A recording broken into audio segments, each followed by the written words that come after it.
Hi, this is Bhavik Kothari. A warm welcome to our viewers.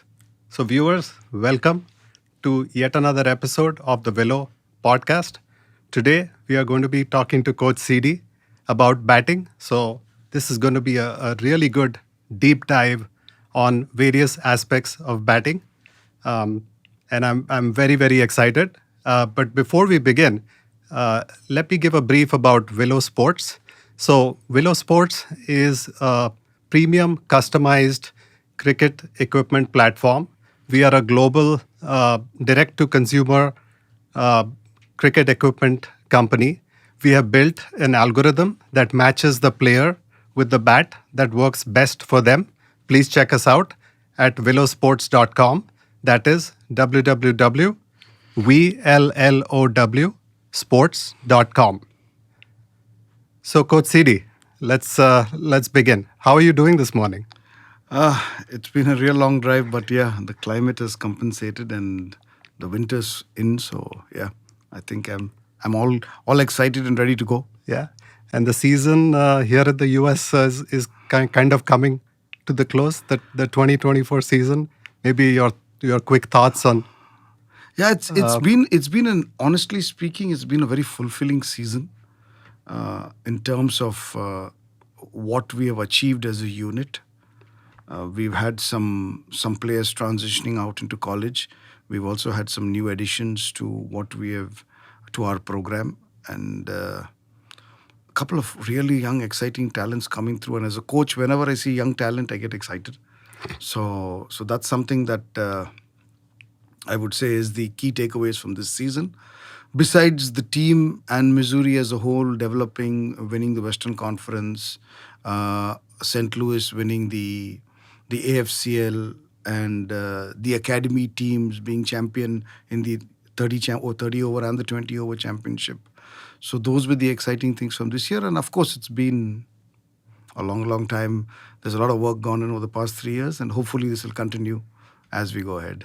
yeah, I can think of many examples, but two of your students who've been with you for a very long time uh, in the US have really shown this year. One is Pooja Ganesh, who in the under 19 women's did exceptionally well. I think Right. she swept all the awards. And of course, Adnit Jam, who's Adnit also one of Jam. the sponsored players of Willow Sports, has done exceptionally well this year. I think he's on track to play nationals under 19 at some point. That's what I'm thinking. That's my hope.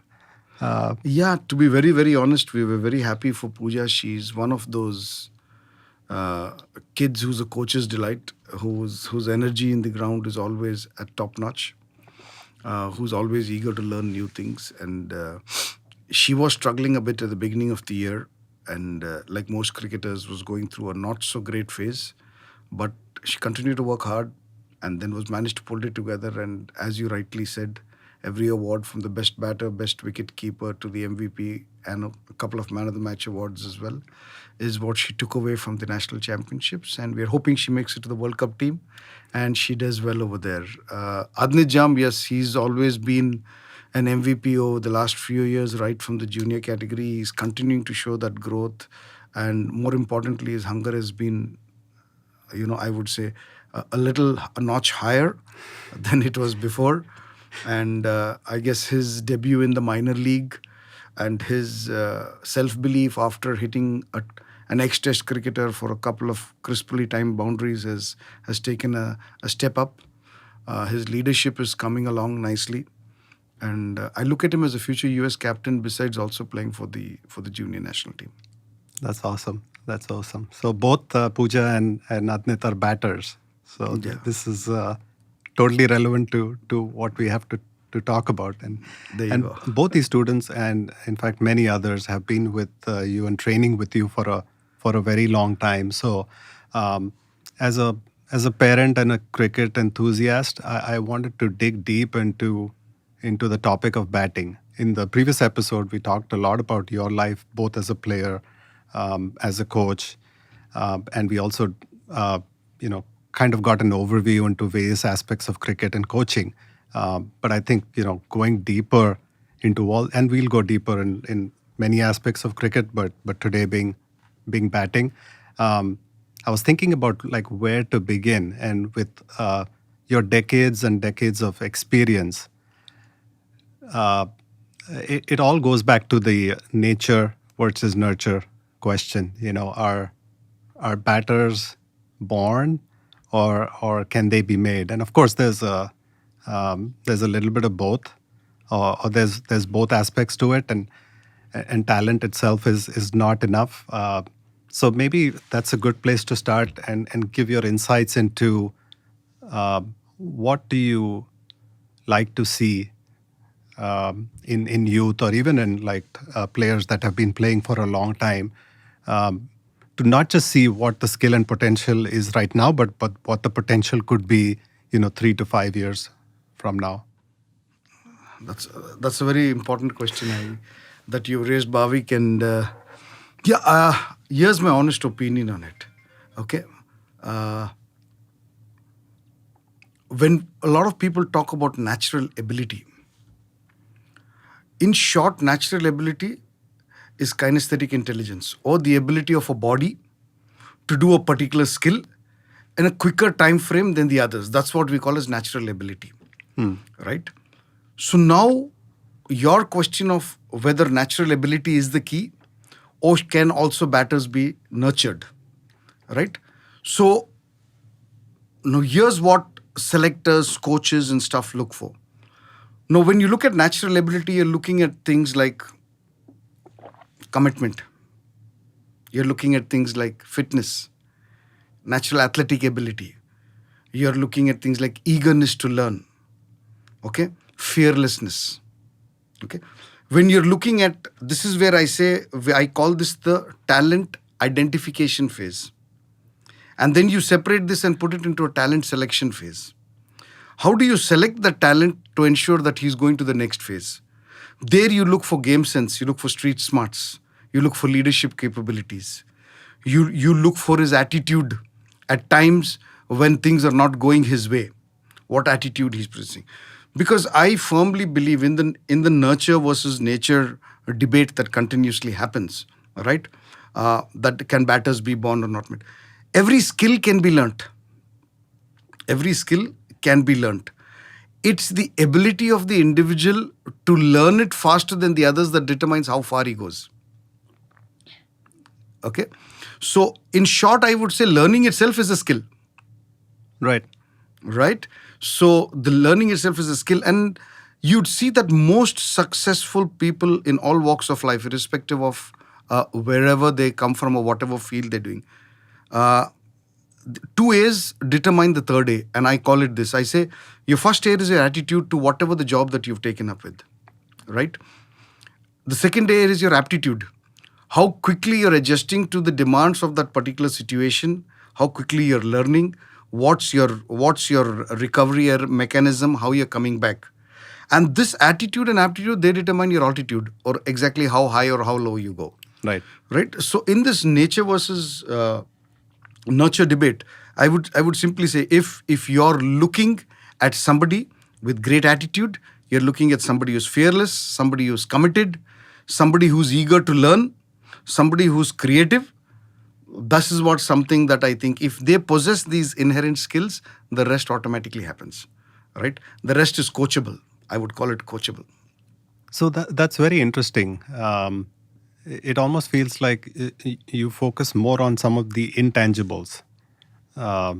It's not necessarily what you see, or how a player plays a certain shot here and there.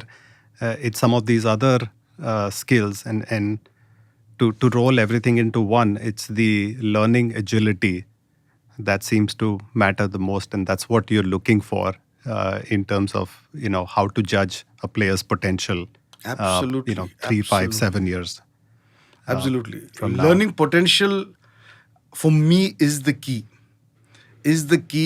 Whether it's in education, it's in life, or it's in sport. Your ability to learn faster than your peers is what determines how quickly you go ahead. Because every particular opportunity has only a small scope for you to move into the next thing. Or that's where you miss the bus otherwise. Right? Right. So Right. so I put that as priority number one when I look for players, and we are identifying players or selecting them for the next level. But that may come to different players at different points in time in age as they mature. So if we keep in mind that some of these players are in the US or in India are as young as 9 or 10, and some are 16 and 17. Um, but the recognition that the responsibility of developing as a player is mine, and I need to learn as fast and as quickly as possible, comes at different points in time. Um, so you still want these players to be Yeah. in the mix, and Very, very well. That's a great question, Bhavik, and I think we'll throw some more insight into this as we go forward. sure. Uh, when you talk about players maturing at different ages or learning at different ages, right? Some kids may be very playful, and then suddenly they become serious and they go ahead, and you see. I say sports has a very limited shelf life when I talk about sports in Yes. specific, Yep. right? So you would always find that the top players who are playing in the country, I would say a high 90% or a higher than that percentage of them have always been excellent even when they're in the age groups like the 12s and the 14s and the 16s. Okay. A very minuscule amount of them have matured very late and then suddenly made a mark for themselves. Okay? But keeping that in mind, you can never write off a player primarily because they mature at different ages. Right. Okay? So whether it's a coach or a parent, if the kid shows the attitude to keep learning even though he's not learning, if the kid shows the commitment and the discipline to keep turning up for practice and giving his best efforts every day, that breakthrough will happen. Okay, that breakthrough will, and he will play catch up, and at sometimes he may overtake that guy ahead of him as well, right? So when we started our podcast, I spoke about the attitude and also that learning is a skill, right? I would personally prioritize people who learn faster, right? I would put it in written, and I would say those guys who learn faster and who also have a great attitude. Right. Okay, those are the guys who are the guys who make it to the top. Those are the guys who get the contracts. Those are the guys who actually are a coach's selector's delight, right? They are your peak performers in match winnings. But again, I'd like to also say your talent and talent alone does not really determine how far you go. We see a lot of young talented cricketers at a very young age who dominate their age groups and arenas, but you don't see them as they become adults.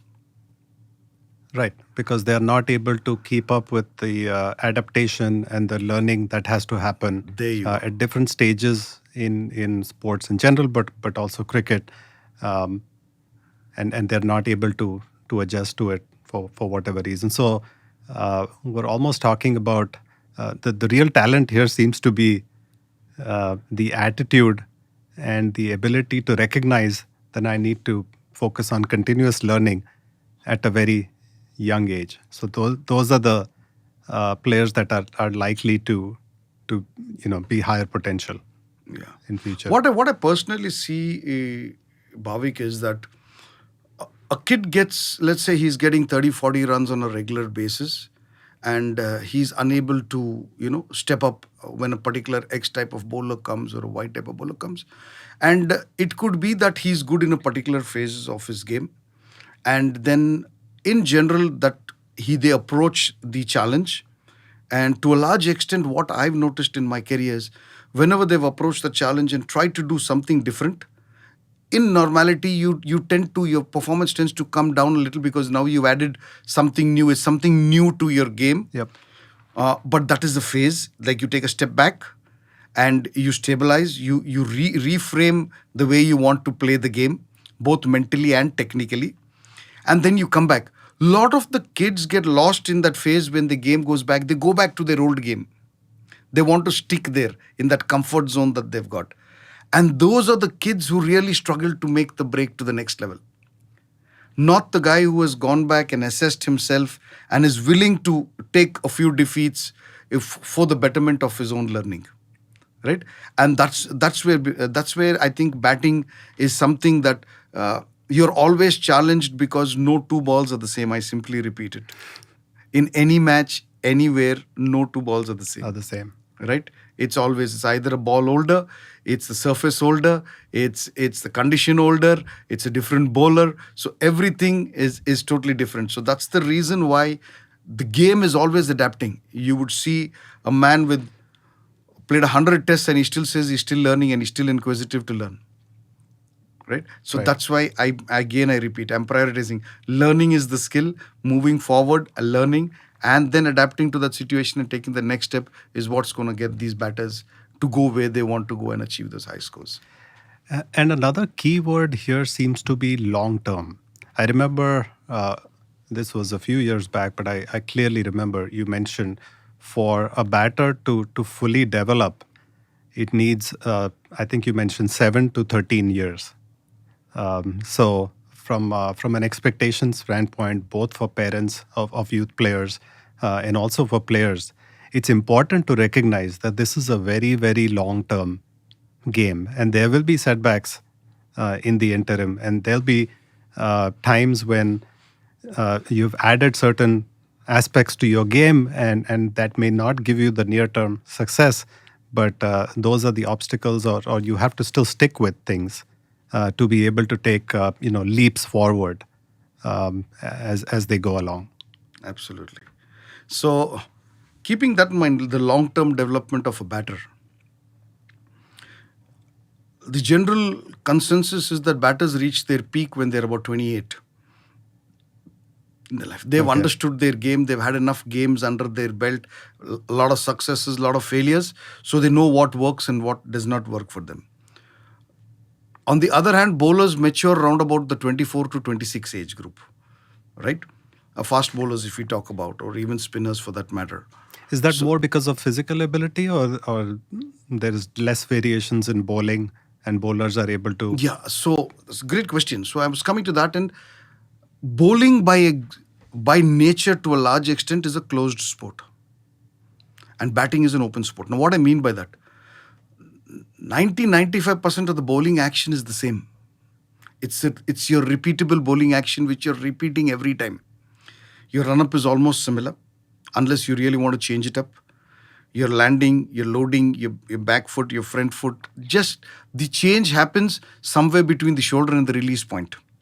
Right. Okay, so that's the small variation, but most of your action is closed. It's repeatable. It's like swimming and cycling, right? You're doing this and running. You're doing the same movement pattern again and again, and you're trying to get better at it. Right. Batting, on the other hand, is an open sport. The reason is bowling is done mostly in straight lines. Batting is done in a 360-degree angle. Now, you may learn to hit a cover drive, and you got a smart captain who's putting it exactly where you're hitting it. Now, can you hit it to the left of him? Can you hit it to the right of him? Right. Can you tap it before him, or can you hit it over him? Right? Now, in one cover drive, you got 4 variations. Now, you got an extra cover drive, and you got a wider cover drive as well. Right? I'm just talking about one particular stroke in thing. So the amount of time a batter needs to be able to see, first understand his strengths, and then see what are the strokes he can play, because it's always bowlers are trying to control a particular you to play in a particular zone, Right. and batters are trying to exploit the zone where the bowler doesn't want you to hit. So it's that constant battle and the amount of acreage that is available in a field that's why batters take longer to mature. You're getting what I'm saying? Yep. Besides that, there are 11 types of dismissals that a batter can get out with. So he's got to understand what is his strengths, what is his weakness, repeated trial and errors methods. A bowler can practice for 90 minutes and still be successful. I feel a batter needs to practice at least double that amount of time, or the same amount of time. So taking your question into equation, that a bowler may be done in 6 to 8 years, and a batter will definitely take 12 to 14 years to really mature as a batter. Be able to mature. That's, let's say he's starting out at the age of 10, 11. By 24, 25, he's understood his game, and he's at his peak by 27 to 28. Okay. All right.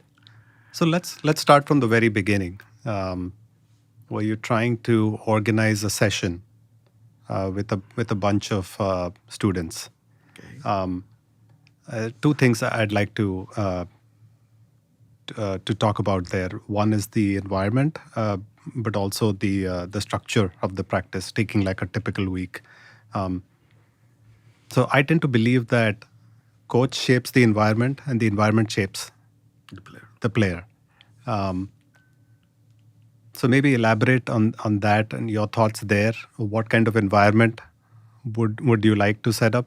And second, typically, and this is perhaps for the benefit of our audience, um, if you take a typical week, what should batters be doing, and keeping in mind that they might be playing another sport, or they might have school or college responsibilities.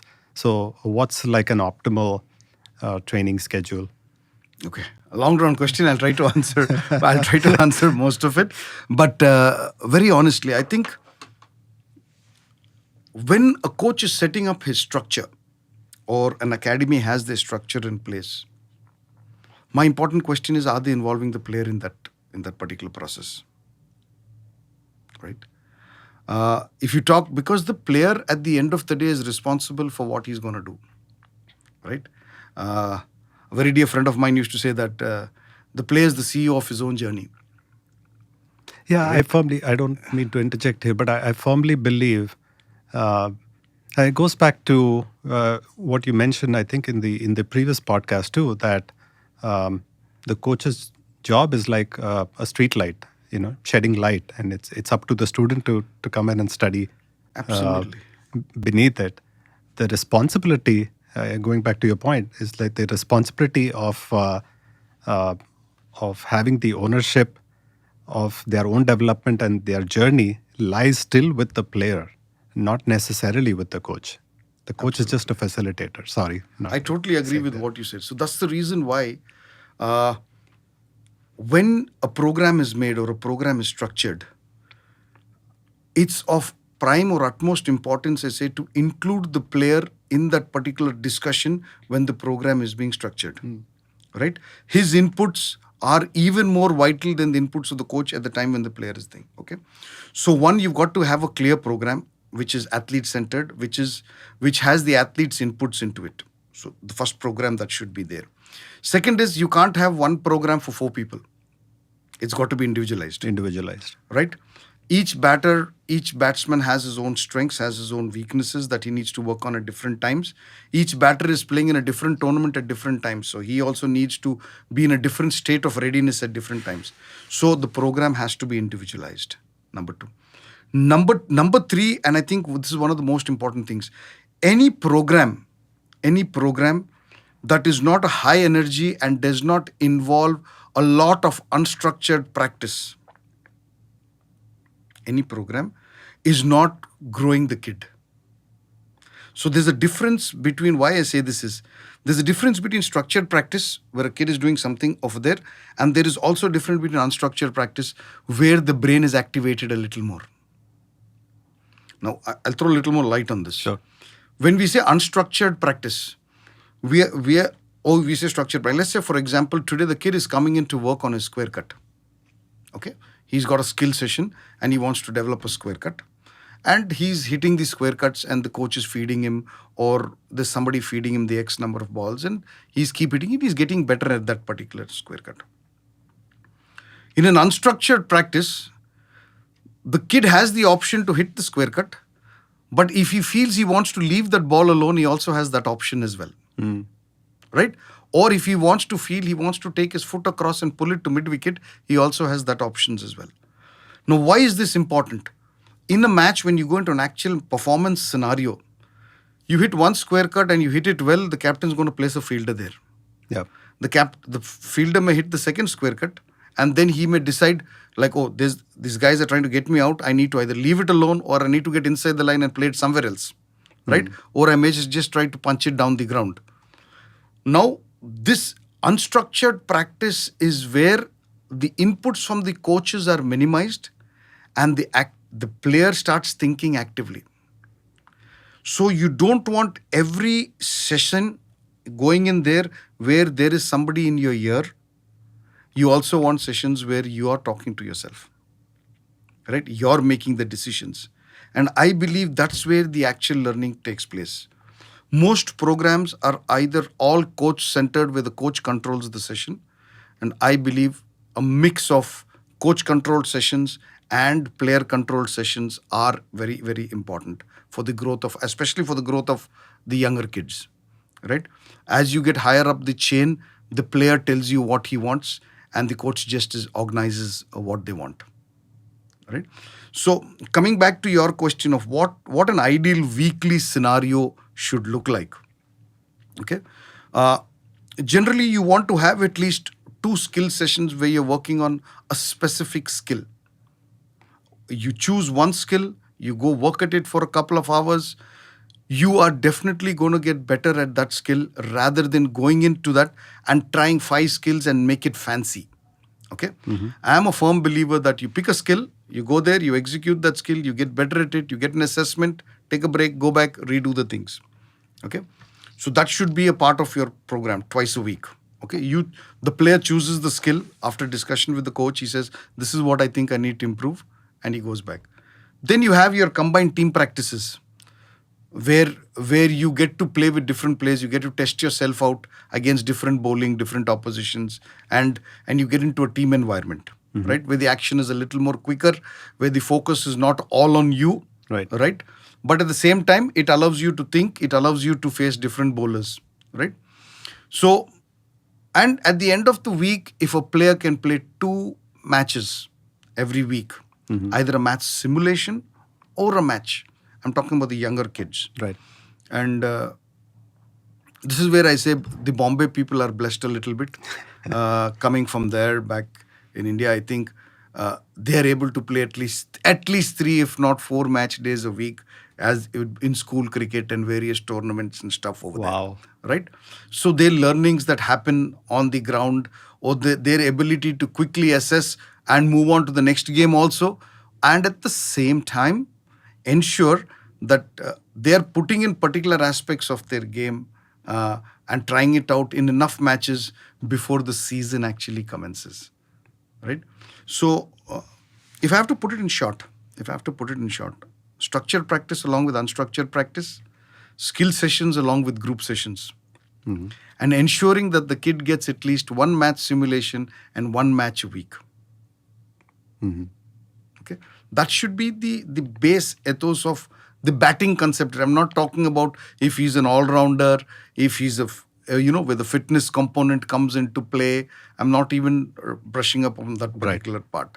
Okay, and I think most importantly, I also think that nothing is time-based. I see agreed kids are dominated, their time is dominated by school and the other aspects of it. But it does not mean to say that if the center or the facility is available after dinner, he can't go for a skill session from 8 to 10. Right. It doesn't necessarily have to be only from 4 to 6 or from X to Y time in the morning, right? So that is something that kids and parents need to understand, that everyone has the same time. It's just that you've got to manage your time better. So I completely agree with the structured part. And it's interesting you mentioned the unstructured learning that needs to take place. In fact, that's validated by there's a good book called How Athletes Are Made.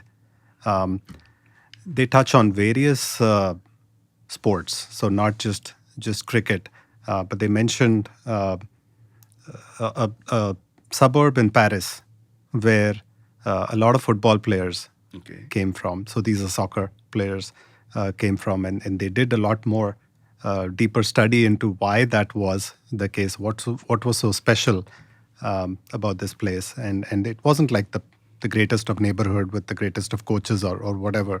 But what they found was it was mainly unstructured learning that was taking place. It was street soccer that was very, very prominent in those areas. And of course, at some point, as the kids grew older, those kids needed the coaching and the mentoring. But the street smarts that they picked up, or the knowledge about the game that they picked up, was immense. And it was all because of the unstructured learning. So that's very interesting. Absolutely. I totally agree. And that's the reason why good programs ensure that they structure in that particular aspect of the game into a regular program or even their annual programs and stuff like that. Right, right. So now we've talked about, what's important and what kind of environment you want to have. What's a typical week look like? Maybe let's get into some of the basics. And I know you like to start with the laying a platform, or the basics have to be uh, done well, right? Only on top of it you can build various aspects of batting. So there might be some non-negotiables that you might describe as a certain basics that you want to see and you have to see for a batter to become successful. But at the same time, you see a lot of nuances as we look at even the stance of a batter. Like everyone seems to have a slightly different stance, and maybe they've gotten comfortable with it, and that works for the kind of batter they are. Um, but still, what are some of the basics that you would still like to see for everyone, especially youth players? Uh, yeah, I agreed that there is a lot of debate on whether basics dominate the game, and I would actually like to put it and say more than the basics, it's fundamentals. Basics are nothing but fundamentals in disguise. Is what I try to say when I say fundamentals. You spoke about the stance. Okay, you said everyone has a different stance, right? So what does a good stance allow you to do? Now these are the fundamentals. Does it allow you to see the ball better? Okay. Is it allow you to be balanced, and that allows you to come forward and back? So each person has a different way of approaching this. The fundamental for me is he seeing the ball well? That's the most important That's thing. the most important thing. At release, when the bowler is releasing the ball, is he seeing the ball well? Does he have a two wide stance to it?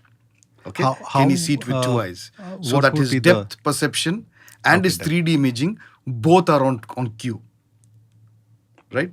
When you look at it with one eye or an one and a half eye, you generally don't see the full. You'll still have depth perception, but then you've got depth, you've got speed, and also you want a 3D image. So both the eyes, when you look at it, it gives you that particular aspect of the game. That's why everyone recommends a two-eyed stance, and this is what science has proved, that when you look at things with two eyes, you get depth perception and speed, and also a 3D image of what's coming at you.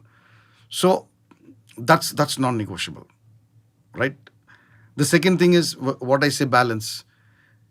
Is he overly balanced on the front foot? Is he overly balanced on the back foot? Right? Both are going to restrict him to move the either way. Right? If he's overly balanced on the front, he can move back. If he's overly balanced back, he can move front. So the game is played both off the front foot and the back foot. So you want to see a stance that's balanced, that allows both forward and backward, and even a cross movement if the need arises. Right? So that's another non-negotiable. That's also the basics. Right? You look at a grip that allows him to meet the ball with the full face of the bat. Number one, as far as possible. Right? You want a grip. You want a grip that will allow him to score. I would not say, in the earlier days we would say score in the V. Now we say that allows him to score 360 all around the V, or the X I even call it. Right? It's an X crisscrossing, and you've got different V's. You've got a V in front, V at the back, V this side, and a V that side. that four V's now. Right. Now you've got four V's. Okay, and joined together form an X. So is his grip allowing him to present a full face of the bat, a full free flow of the bat? Okay. And also allow him to play in different directions? Spot on. That's the basic we look for. Right? Besides that, when he aligns himself to the ball, okay, the way he approaches a ball, or is it allowing him to use his levers, which is his hands, legs, the bat, the head, and the shoulders, and everything moving? Is it allowing him to maximize the use of those levers to generate force into the ball, or reduce force if he wants to defend it? Right? So that aspect. Finally, I would say the contact point of the ball. Where is he meeting the ball? Where he should be intending to meet it? Where does he want to meet it? Is he meeting it slightly ahead of him to hit it in the air, or is he meeting it under his eyes so he ensures it goes on the ground? Right? So this aspect of thing, these are non-negotiables. These are the basics. They can be presented in the terms of grip, stance, back lift, footwork, and contact and downswing and follow through and stuff like that, right?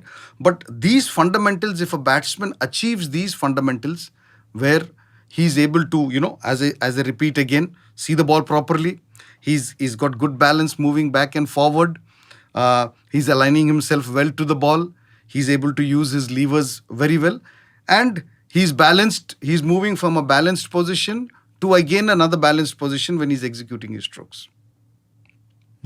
So if he's able to do these, then you don't need to get into the nitty-gritty of specifics of fine-tuning each thing. Now, if you see that he's affected in any one of these parts, then it could be that his grip is great, then you only need to work on his stance maybe. Okay? His stance and grip is great.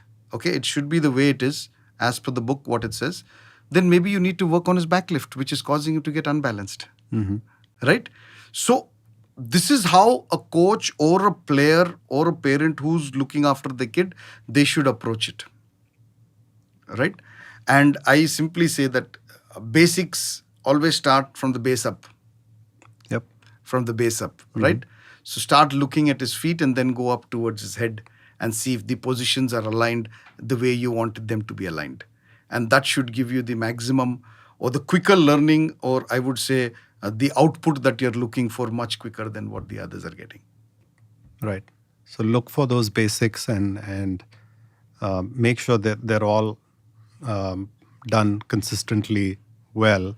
And if there's some aspect that are lacking, make sure you keep working on those aspects, because from there you can build. Yeah. And there might. Sorry, go ahead. You were saying something. So I put it this way: a lot of top quality coaches who were legends in the game in different fields, a lot of top quality players, in their off-season time, make sure that they hone their basics and get back to their basic fundamentals, checking things like their grip, stance, backlift, just doing the basic drills to ensure that their base foundation remains strong. Okay? So, as a coach, you should know when is the time to make a change in the player, number one. Or as a player themselves, they should know what time they need to make a change, because you need a period of 90 days of repetitions and stuff for you to be able to have some sort of a control over that movement pattern or feel comfortable in that under pressure. That's one aspect. The other aspect that I really look at when you're talking about fine-tuning or getting your basics right is, what are you looking to achieve from that particular modification or adjustment that you've made? What is the outcome that you're looking at? I think should always take precedence. Should always take precedence, right? You can do a SWOT analysis, you can do your strengths, weakness and analysis, and then see whether whether a change is adding to his game in the overall outcome, or is just making him look a better player. Right? So this is the constant battle that happens between coach and player. And I think it's prudent to understand that your real test comes and your real results happen in the game time. Right. Right? So everything should be catered around to going and maximizing the output there, rather than making a player look perfect, but he's unable to go and execute over there. Right. Many a times you see players that look like technically correct. In some ways, we call them eye candy players because their strokes look very elegant. But for whatever reason, they are not able to have as big of an impact on the game. Yeah, because I feel this again, it's a great point, Bhavik. Absolutely great point.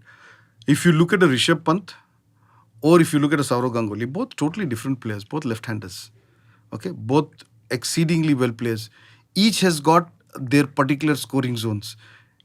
If Saurav preferred the cover region and anything square of the wicket on the offside, Rishabh Pant prefers the same thing. If you look at the way they stand, there are slight variations in the way they're taking their stance and all that. But if you ask me, are they balanced? Yes, they are balanced when they're hitting the shot. Are they meeting the ball under the eyes? They are meeting the ball under the eyes at the point of contact. Okay, are their levers aligned in line with the ball? Definitely they're aligned. They may look different, but they're doing, like I repeat again, the fundamentals that we spoke about. They're doing all those things correctly, right? Their acceleration, their follow through, the way they move towards the ball, it's all similar. It's all similar. It just looks different because the human body structure different and all the stuff. So again, I repeat, I say, basics are nothing but fundamentals done right. Yep. Right? And you need to keep working on those fundamentals to ensure that your output, again I repeat, your output is what you desire. What you desire. Right. And I think a good coach or a coach with astute observation is able to see a player, the kind of impact they are making in games, and how that can be taken to the next level or increased, and what needs to happen, or what needs to change, or what needs to be added to the player's toolbox, so that they're able to even make a bigger impact. That's where I guess experience and talent as a coach comes in. I would not put coaching as a talent bracket. I would not put it in that, to be very honest. I would personally say that coaching is something that you will only grow over time. If you're it, you love the interaction with the kids, the players, and you're hungry to learn from other sports as well, you will grow as a thing. But coming to your point, coaches need to watch their players play. You can't coach a player in the net. Number two, encourage your players through pertinent questioning to come out there and tell them what they want to improve. I, as a coach, can simply say, if a player comes to me and says, Coach, this is where I'm struggling, he's made my job easier. Because now I know with my experience, these are the few things that are going to work for him for that particular aspect. If I have to assess it, then I may make a mistake and assess it in a different way, which I think is the problem that he has, rather than he thinking this is the issue that he's got and we want to solve it. Right? Right. So through pertinent questioning, a coach, I believe a coach is primarily a communicator. Right? He needs to just go out there and get the kid to speak what he's thinking. Right? Most of the times, we enforce ourselves upon the kid, and over experience, I have slowly realized that it's the other way around, and we should allow the kid to come up and think. You may come back with a question and say, what if it's a young kid and he's unable to think? Yes, there is a tangent. The more experienced the player is, the more he's able to analyze his game. The lesser kids may need you to lead them to the answer. Right. Right? So that questioning skill or that interaction skill is where the coach needs to work on his communication skills, right? So that may lead him to the answer. And then, because the player has to buy into that particular challenge or the particular program that they're going to do moving forward from that communication. And that for me is the key. All right. That's awesome. So maybe a good segue into the learning of the skills, and at the same time seeing, you mentioned, one or two games a week, how those skills are being executed and where refinement needs to happen or changes need to happen. Maybe we can talk about, again, going back to the first episode of our podcast. You mentioned the 3 S's: survivability, singles, and stroke making. I think to some extent the survivability, we've addressed it when we talked about some of the basics, because they play a huge role. But let's talk maybe in terms of for the player to be able to develop the ability to take singles and play certain shots or certain strokes. How do you train them? Okay, good question. Because for me, I personally believe the single is the link between the boundary and the big score. Right? So the what connects the whole thing is not your 4 strokes, but between that the stations that you travel in, the singles are the ones that get you from one destination to another, right? Uh, Singles also have this way of putting a bowler off his track, because each batter has his own strength. Bowlers love to bowl to a guy, even though he's hit him for a couple of boundaries, love to bowl to him because they can plan his dismissal over a period of 6 balls. The moment you're a single, he has to reset his plans, right? And if it's a lefty-righty batter, then it's even more challenging. Even more challenging. So Right? you've thrown off the bowler in some ways. Yeah. So they've got to reset plans. Captain has to reset plans. Fields have to reset and stuff like that for each batter based on his strengths and where they're looking to dismiss him or get him out or restrict him, for that matter. So now coming to how do you train players to get singles? Okay, I think the most important thing is what we talk about is first and foremost is, do players understand what's the meaning of playing with soft hands? Okay, when we say soft hands, what we are trying to say is when the ball hits the bat, the force of that ball is absorbed by the bat. Number one. Okay, you're not generating force into the ball. So that's primarily what we mean by soft hands. Mostly in practice, what happens is we do a lot of stroke practice. Sweeps, cuts, pulls, lofts, everything except how to drop the ball dead or how to leave the ball or how to steer the ball into the gap. Okay? Now, singles, honestly, you ask me, like the top players, whether it's right from the master Sachin Tendulkar to even today's Indian current coach Gautam Gambhir, they were all masters of it. Now, all they did was play the ball later, play the ball under the eye, with an intent to get on top of the bounce. I think the first and foremost thing a player needs to understand that is, if he wants to take a single, there are 3 or 4 ways you can meet the ball. One is either on top of it, one is underneath it, one is behind it, or to the either sides of it. Right?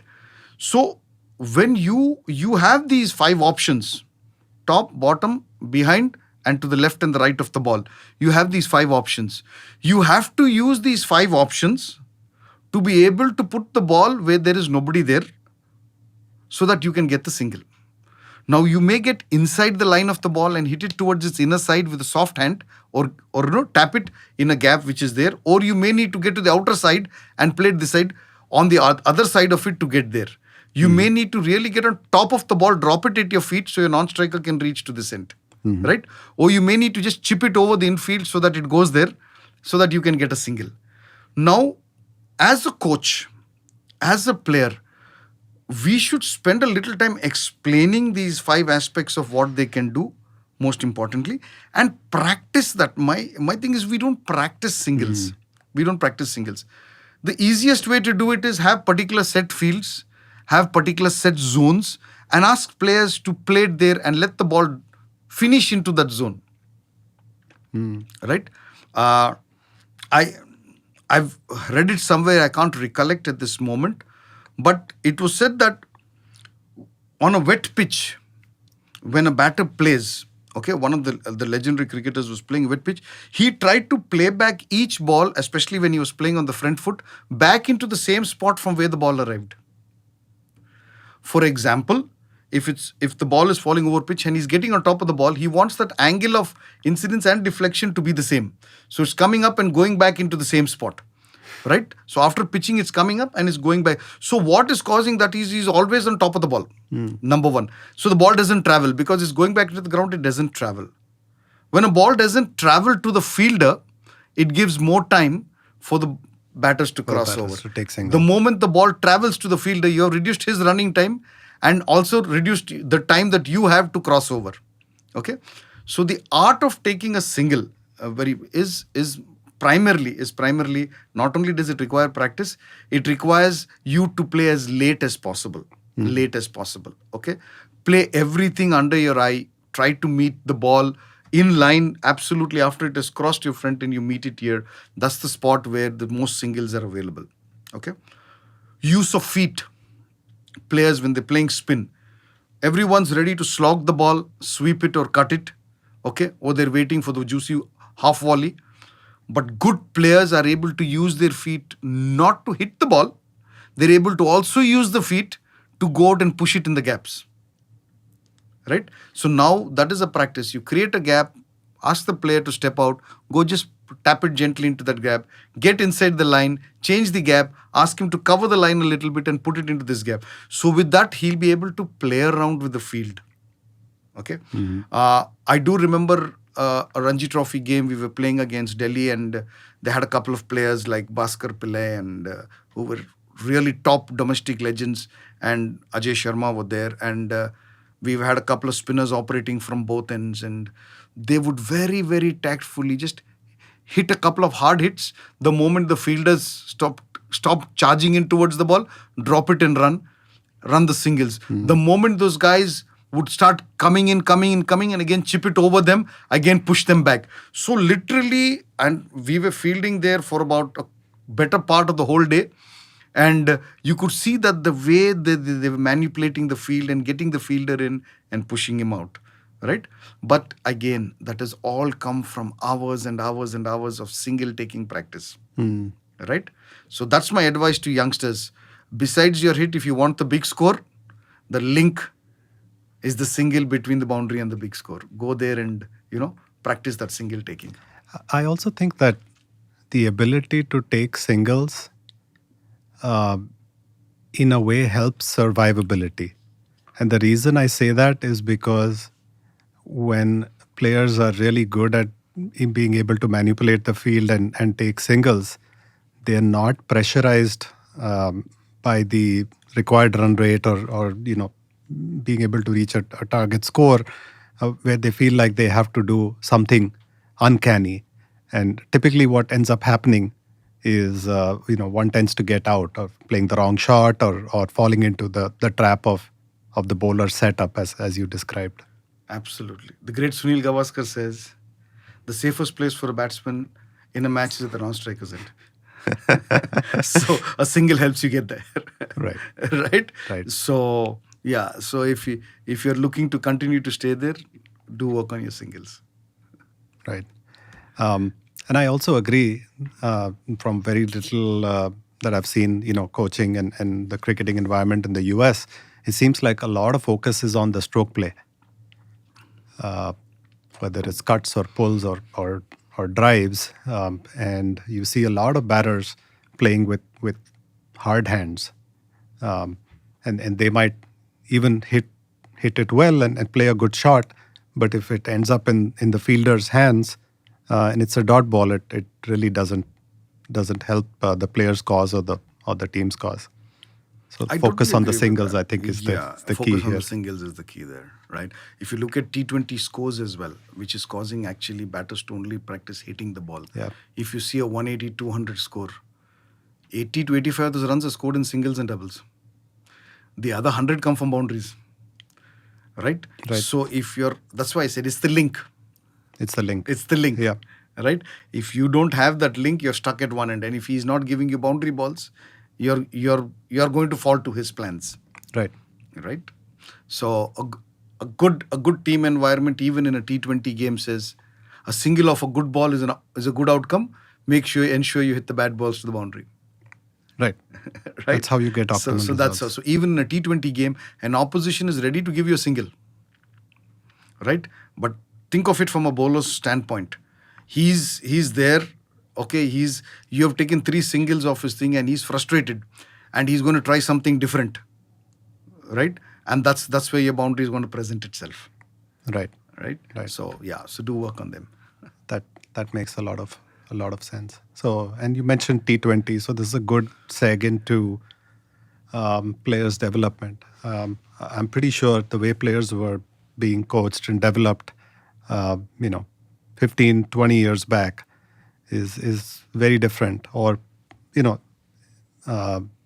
reasonably different from how they are developed now because of the element of T20 that has come in. You see 2 schools of thought, one being you still, and you probably see this more in the Indian coaching environment, where players are still focused on playing the basic set of shots, keeping the ball on the ground, and a later point in their age, they kind of go beyond that by hitting the ball in the air and playing some of the T20 type shots that you see, as opposed to perhaps in England or even now what we see in the US is the focus uh, seems to be balanced both between, okay, you still need to learn the basics and play the shots well, but you also have to develop parallelly in some ways the T20 type batting. What are your views on this, and where do you stand? In the whole coaching fraternity and the cricket fraternity as whole, the reverse sweep today has become acceptable. If you go down Yeah. a few years down the line, anybody getting dismissed at a reverse sweep was totally unacceptable, right? So they felt he threw his wicket away, or even a sweep for that matter, right? Today the acceptability factor is the reverse sweep. So players are automatically now, when something is accepted, they're ready to try it out, right? I was watching a Ranji Trophy game yesterday, and the very first ball that Shreyas Iyer faced on a turning track was a reverse sweep in his second inning. The very first ball. He came in, they were struggling a bit. Mumbai was struggling versus a Baroda game in a first class game, and the reverse sweep was the first shot he employed, right? And today fields are also being set for reverse sweeps. Okay. So the as you said, the risk reward factor, okay, in a traditional game versus a T20 game, okay. So as I repeated, it may sound repetitive, but I'm to highlight a point here. If we're going to a T20 segment, it's bowlers want you to hit to a particular zone, and you want to hit it to a zone where there are no fielders. That's the battle between always bat and ball, right? Because that's where the runs are. Now T20 cricket is why the Indian way you say is that there's a lot of stress on the basics being done, and then as a player grows older, he sort of gets into a T20 mode, and we're finding a lot of them are very successful as well. With India being the world champions, it's also showing that yes, that this sort of a system works. Again, it comes down to the fundamentals. It's just you're hitting the ball in the air and hitting it on the ground are just two things. Where are you meeting the ball? Are you still aligned to the ball? Are you still watching the ball? Are you still making a good decision? Are your levers at the best point to attack that particular ball or defend it? Yes. So unless you've got that root base of fundamentals sorted, and you just think like, no, just going and swinging your bat is the way forward, you are bound to be found out sooner than later. Right? So I still suggest and I still recommend to all young players coming up, it's good that you want to hit the ball in the air. It's good that reverse sweeps are being accepted. Okay? But make sure you're spending enough time and getting your basic fundamentals and basics right before you actually even start trying out those things. We're not stopping you from going out and executing those particular shots or hitting in the air or not hitting in the air, but you have to have a good, strong foundation for that. Okay? A lot of top English players who come in from the counties and all those other stuffs, they all work, I would say, still a lot on their basic thing. There's a lot of fun cricket involved initially for the young kid that comes in. They still thought what is a basic grip, like hands in the middle of the handle and stuff like that. And after that, the kid slowly finds his way, that whether it's a little lower or a little higher, little inside, a little outside, what works for him, right? I would never recommend a kid going out and just thinking of T20 as a career. Agreed. A kid finds his niche that I'm not suited to the longer variety. My temperament does not allow me to play longer innings. That's a different aspect or a different ball game altogether. But the skills are still the same. Okay, you just meet the ball a little earlier or a little later. You want to hit more in the air, or you want to meet it later and hit it on the ground. Okay, so get your fundamentals right, get your basics right, then just be a little creative with your shots. Okay, for example, if you're playing a sweep, okay, the regulation sweep, which is taught initially to a kid, get your head on top of the ball, take your hands towards the ball, lean into the ball, hit it square, ball pitched on leg stump, and that particular stuff. You choose a ball that's on good length or just short of good length, and you sweep it. Now you see a guy gets inside the line of the ball and he scoops it. Oops, sir. Right? But the first and foremost thing that the ball needs to develop is he's first developing that the judgment of a ball that needs to be outside the line of his eyesight by repetitions. Okay, so first that judgment is done. Then how to take a bat from a vertical position or a lift that is close to bring it out and swing it around. That thing he's developed second when he's learning the basic sweep. Now all he has to do now is to get either inside the ball or outside the ball and use the pace of the bowler to get it over. To escape. Right? To scoop So it. that is a skill, that's an added skill. But these two skills remain the same. You're still watching the ball, you're still getting inside the line of the ball, you're lining yourself up, your levers are aligned to your outside your eye, so that you know that you're getting inside the line of the ball, right? And then the same bad swing comes down, instead of completing the stroke, you're just at the last page, you're just tapping it over. So that's where your fundamentals are going to stand you in good stead. And that's why Indians are successful. Or the Indian methodology of mixing, the traditional with the game method. I call it, there's a tangent line of training where a player always goes between the basics and the game. Okay, or we call it the traditional method and the game method. Right? At different parts in his career, he keeps visiting that. If he feels he has a technical problem, he'll come more towards the traditional method of coaching. If he feels he has a tactical problem, he'll go more towards the game sense of it. If depending on what part of the season he's in, if he's in a post-season or he's at the beginning of his season, he'll be more towards the traditional training methods. Right. If he's towards his only competition season, all his training is catered towards his game method. Right? So that a coach needs to understand at which part the player is, and does he really need to be focusing more on the traditional aspect and towards the game aspect. But you can't really develop your game by avoiding the traditional aspect of coaching. Right. So the 2022 World Cup. Right. What you mentioned, it reminds me of the 2022 World Cup that India didn't do as well. And I think it was Rohit Sharma who said, we need to change. But it seemed like the basics and the fundamentals that the Indian coaching environment was doing, or the players were doing, was still pretty robust. It's only those tactical things and the mindset change that they needed to add to their game. And in a short period of time between 2022 and 2024, they really adapted well. And I think Rohit Sharma obviously led that mindset and that tactical change from the front.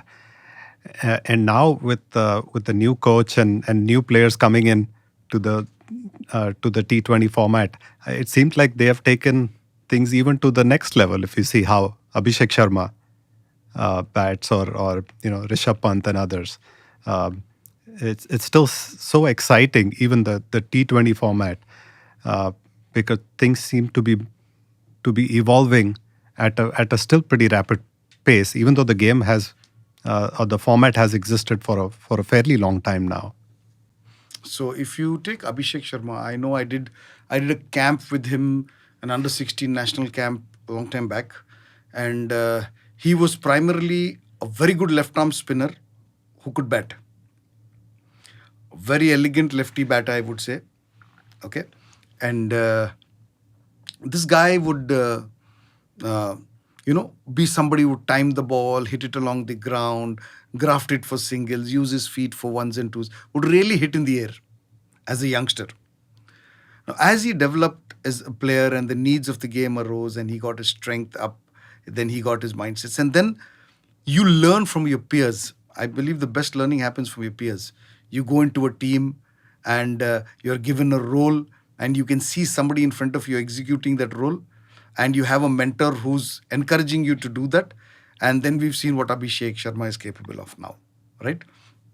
So coming to your question, that the transition of the mindset that actually happened with the Indian team, and I think it's more about going out there and expressing themselves of what they actually want to do. And I would simply call it walking the talk, right? A lot of people have said, go out there, express yourself, go and play your game, trust your instincts. I believe that they are trusting their instincts. They're going out there, they're believing in the team plan, and credit should actually go to not only the coaching staff, but also the selectors who have stood by them when they have failed, who have given them the confidence that you guys, you're going to get a fair chance to go out there and play. You're going to get a fair chance to go out there and play for the team. Go out and do your roles. And the team roles are being respected today. A quick fire 30 is totally accepted than somebody playing a 50 for his own self. Right. So today the selectors are also choosing team people. The coaches are also encouraging players to go out there and do something for the team. And if they fail in that, they're getting more chances. It's not like you tried it and you don't and you go back home. So the chances are more. The number of matches are more. There are so many A tours and B tours happening. So there's a lot of breeding ground for the players happening behind the scenes. And when you have a captain like Rohit Sharma, who I would say that, to put it in simple words, he is what he is, you get what you see. Right? Yep. Right? Yes. So he wants the players to be like that. He's given them that comfort value, that comfort level to be like that. And I can only see great things coming in for India with new players coming in. I'm excited for the next T20 World Cup, and I think they'll be even more dominant.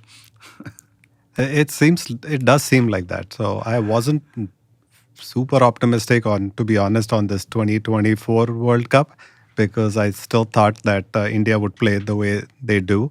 But it was refreshing, the mindset and the tactical change that they brought in. And now with the recently concluded India-Bangladesh series, I can't wait for the next World Cup.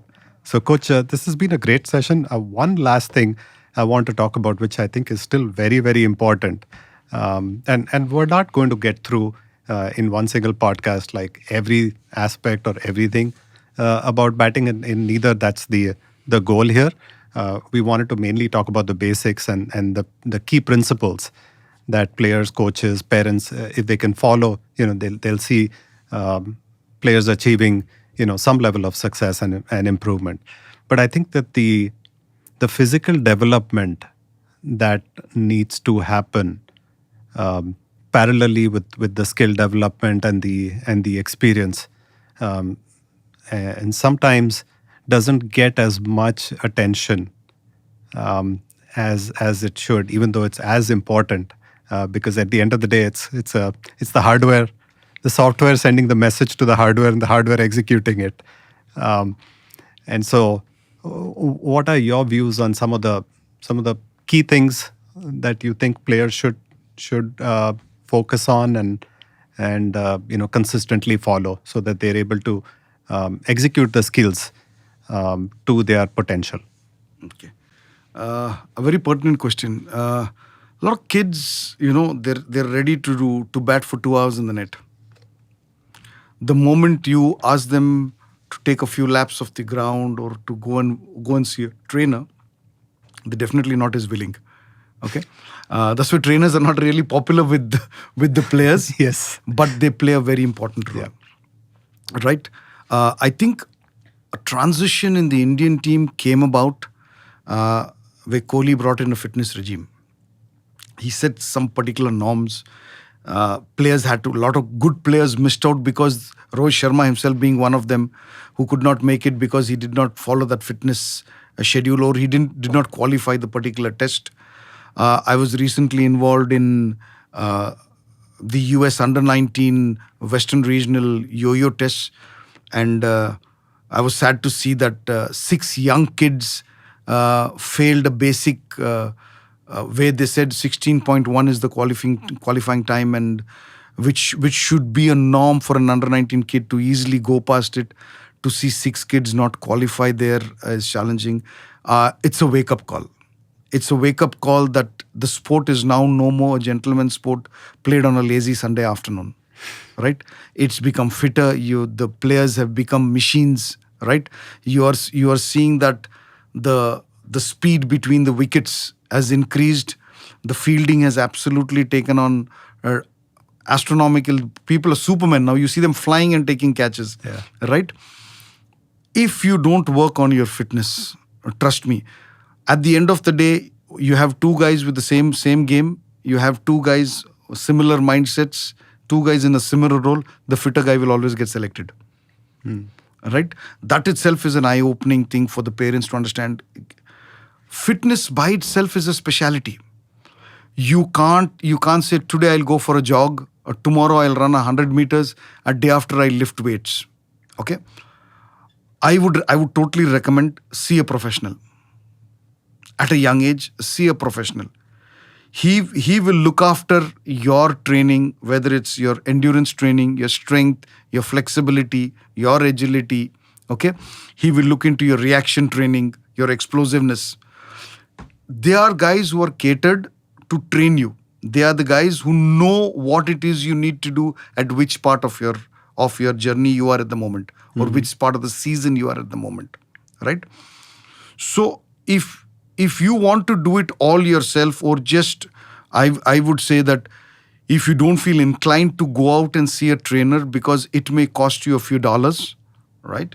That please understand that investment is not only an investment into your sport, it's also an investment into your own lifestyle, into your own health. Okay? So I would suggest batters, they need to have strong lower bodies. Okay? They need to run. Lower bodies. Yeah, their limbs need to be very strong. You see, they need to be explosive. They need to be quick to take off the blocks. Their running technique has to be great, so that their changes, their reaction, they stop and go when they're coming for a second run. Okay?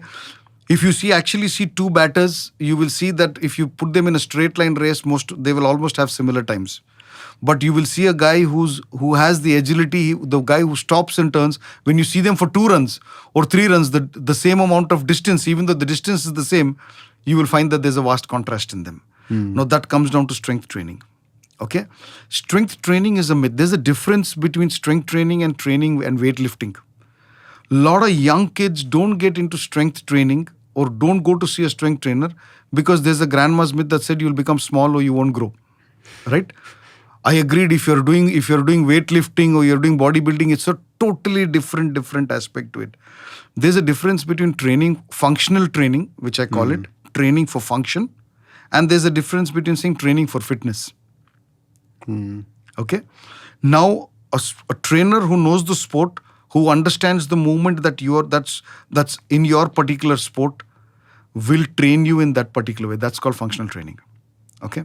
It will involve sequences of strength and agility and even explosiveness and flexibility and all those other things. But it will be catered to your particular, what you need. What you need as a batsman is totally different from what you need as a fast bowler. Right. Or a wicket keeper for that matter. Right? So my advice is, do see a fitness consultant. Do see a fitness trainer. A lot of our coaching fraternity also back up as trainers and send the guys for 5 rounds here and a few push-ups there and stuff like that. But I would say hire the professional, right? When a kid is unwell, you go and see a child specialist. You don't experiment. You don't go to the compounder, Right. right? The guy mixing the medicines, Right. It's similar. So go and see a specialist, right? And I am very I'm a firm believer that it will only give you the edge in the sport. It will only give you the edge. It will never take it away. On that note, I think we will wrap up today's podcast. I think it's been a great podcast. I'm sure the viewers enjoyed it because I really learned a lot, and there's a lot for me to take from this. And being a parent of 2 upcoming cricket players, I think there's a lot that I myself can learn and implement it. So this has been great. Thank you so much. Thank you, Bhavik. I'd just like to leave the viewers with a message, especially the young cricketers who are seeing this podcast. I would say, what I would like to leave you with is, first and foremost, find somebody who you idolize. Find somebody who you like, somebody who you think you want to bat like. Okay? Find him, like him, adore his qualities, study him, but don't copy him. Okay, a lot of players tend to copy players and the way they play.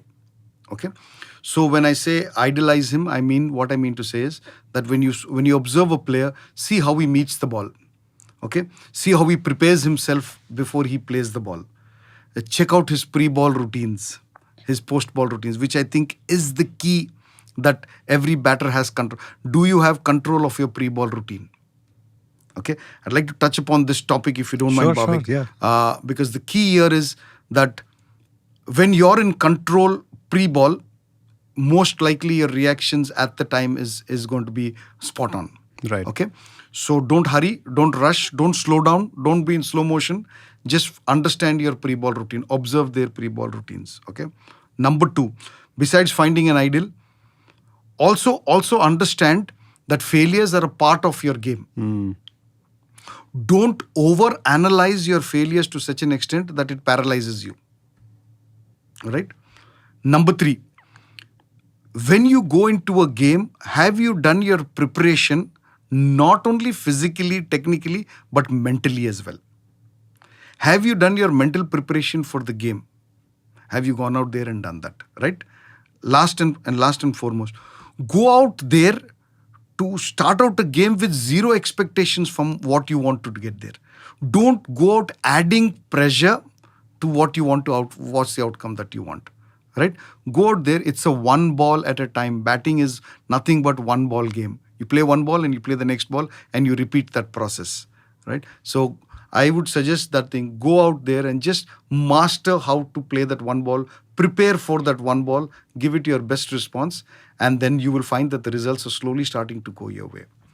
And the last point that I would like to say is, even the best batters have failed more than they have succeeded. So don't take your failures too seriously. That's great. I think we should delve deeper into these insights in the next episode. Talk about the mental aspects of cricket. So that's great. Thank you again, Coach CD, for Thank your you. time. It's been a privilege. Thank you, Bhavik. And yeah, Willow Sports is doing a top job with whatever they're doing, and I honestly, every opportunity to get, I'm privileged to be with you guys. Thank you. That's awesome. Thank you very much. Thank you to our viewers. So we will end there.